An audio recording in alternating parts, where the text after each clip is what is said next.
Good morning. First of all, I would like to welcome to our Eucharistic celebration Father Louis, chaplain at Coast Guard, and also a chaplain of the Knights of Columbus. The delegates of the Knights of Columbus, led by Brother Brigido Gonzalez, the State Secretary, Miss Connie Gonzalez, his wife, Brother Conrad Dator, State Warden, and Sister Yan Dator, and other Knights of Columbus, especially from the Council 1000 here in Intramuros. And why are they here? Because after the Mass, we will be opening the exhibit in one of our chapels on the life of Blessed Michael McGivney. He was the founder of the Knights of Columbus. He was an American priest and founded the Knights of Columbus in Connecticut, in USA. And this organization of men spread throughout the world and reached the Philippines. You can see also in the Philippines members of the Knights of Columbus. So welcome to our celebration. And the exhibit will run from today until next Sunday. So get to know the life of Blessed Michael McGivney and pray that he will eventually be canonized. So hindi pa siya santo, blessed pa lang. Blessed, ibig sabihin, one step na lang at he will be canonized. Let us pray for more miracles that will be attributed to his intercession, that will be approved by the Vatican so that his cause for canonization will push through. Okay? My dear brothers and sisters, even now, some people do not believe in God. Hindi sila naniniwala sa Diyos. Sapagkat sabi nila, kung talagang may Diyos, bakit may masamang nangyayari sa mundo? Why is evil flourishing? And sometimes that is also our question.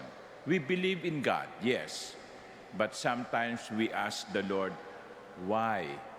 Why do these things happen? Why do people get sick? Why does injustice reign? Yung mga tao na walang kasalanan ang nakukulong at yung mga may kasalanan ang malayang namamayagpag. Kung talagang may Diyos, bakit ganito ang nangyayari? That is a perpetual question among men, among humanity, humanity. But you know, my dear brothers and sisters, hindi tayo ang unang nagtatanong niyan. Sa unang pagbasa mula sa aklat ni Propeta Habakuk, ganun din ang kanyang tanong. Siya'y nagtatanong, bakit sinakop kami ng mga Assyrians, lumaya kami mula sa pagkaalipin, sinakop na naman kami ng ibang kaharian ng mga Babylonians. Why? Why are we suffering? So sabi dito, why then do you gaze? He was asking God, no? Una sabi niya, you know, you are from eternity, O Lord, my holy God, immortal. So sabi niya, kahanga-hanga ka, Panginoon. Pero may tanong lang ako, bakit? Bakit? No? Why then do you gaze on the faithless in silence? Hindi ka kumikibo. While the wicked man divorces one more just than himself. So yun ang tanong ni Propeta Habakuk. Panginoon naman, bakit naman ganito yung nangyayari? At parang wala kang ginagawa.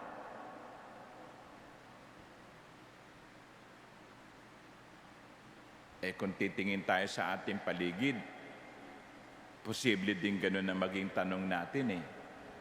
Bakit parang yung mga masasama ang nagwawagi, yung mga mabubuti ang pinapatay? Bakit yung mga magnanakaw ang parang nagpapasasa, samantalang yung mga mahihirap wala halos makain? Lord, kumibo ka naman. And then, sa unang pagbasa, sumagot ang Diyos. Pero hindi niya sinabing, bakit? Bakit ganito? Makikita lamang natin niya siguro sa Ebanghelyo kung saan ang Panginoon ay nagpagaling. Pinagaling niya ang isang may sakit na hindi kayang pagalingin ng kanyang mga alagad. Kung pinagaling ni Jesus ang mga may sakit, ibig sabihin, hindi kalooban ng Diyos na ang tao ay magkasakit. Hindi kalooban ng Diyos na ang mga tao ay maghirap. Kasi kung kalooban ng Diyos na ang tao ay magkasakit, ang tao ay mamatay, pwedeng sabihin ni Jesus, hayaan mo na yan, no? May sakit, hayaan mo na yan. Kalooban niya ng Diyos. Hindi yun ginawa ni Jesus. Sa halip, pinagaling niya ang may sakit. Therefore, it is not God's will that man suffers. It is not God's will that evil triumphs. Pero hindi yun ang sinabi ng Panginoon sa unang pagbasa. Hindi niya sinagot ang tanong ni Propeta Habakuk, bakit ganito ang nangyayari? Ang sabi lang ng Panginoon, write down the vision. For the vision still has its time. If it delays, wait for it. The rash man has no integrity, but the just man, because of his faith, shall live. So anong gustong sabihin ng sagot ng Diyos kay Propeta Habakuk? Sabi niya, isulat mo. Darating ang araw na ang matuwid ay gagantimpalaan at ang mga walang hiya ay parurusahan. That was the answer of God. Nakikita niya ang mga nangyayari. Kung hindi man siya kumikilos ngayon, darating ang araw, siya'y kikilos at aayusin niya ang mundo. Maybe not today, maybe not tomorrow, but someday God will act. Ngayon, ito naman ang tinuturo niya sa atin. Magtiwala lang. Magtiwala lang tayo sa Diyos.